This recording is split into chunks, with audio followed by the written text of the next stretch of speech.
Chipotle built its empire on the slogan, "Food with Integrity." But between 2015 and 2018, outbreaks of norovirus and Salmonella sickened more than 1,100 people across the US. The fallout? Chipotle had to pay the largest fine in US history for a food safety case, $25 million.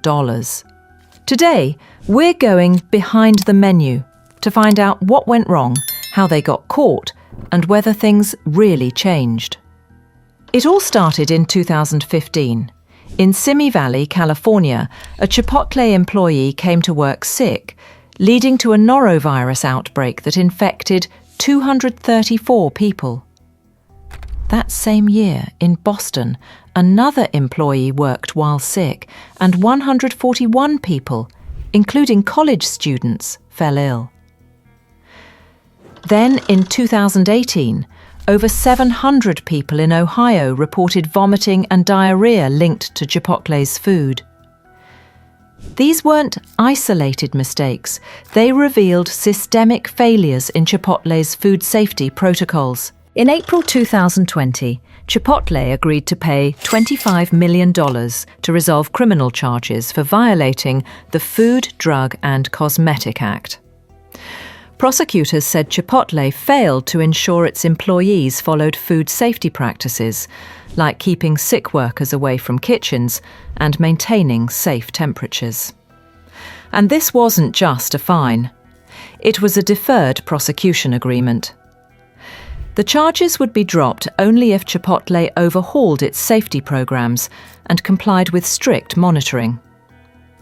So how does a giant like Chipotle let this happen?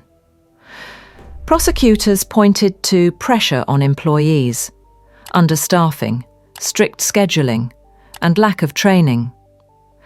Some workers admitted they came in sick because they feared losing hours or their jobs. Others said management ignored basic rules on food handling. This shows how food with integrity clashed with the reality of fast-paced service and cost-cutting. The $25 million fine was a record, but Chipotle didn't just write a check. They had to enter a 3-year compliance program with independent monitoring. That included employee training to keep sick workers out of kitchens, strict reporting of all food safety incidents, and investment in food monitoring systems. And the damage wasn't just legal. Chipotle's reputation tanked. Stock prices dropped, customers lost trust, and late-night shows mocked them endlessly. Since then, Chipotle claims it's turned the page. They say they've invested heavily in safety, from centralized kitchens to new food handling technology. And the company has bounced back financially, with sales rebounding and new stores opening nationwide. But critics still point out that no amount of PR erases the fact.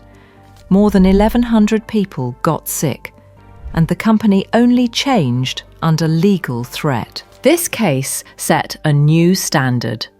Restaurant chains can't just apologize for outbreaks, they can face criminal charges. It also showed how vulnerable fast casual brands are when speed and cost-cutting collide with food safety.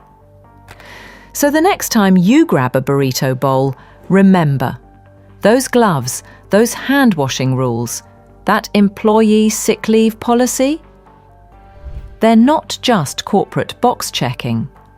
They're what stand between you and a $25 million mistake. In our next episode of Behind the Menu, we'll uncover another controversy, the so-called 100% tuna scandal. You won't want to miss it.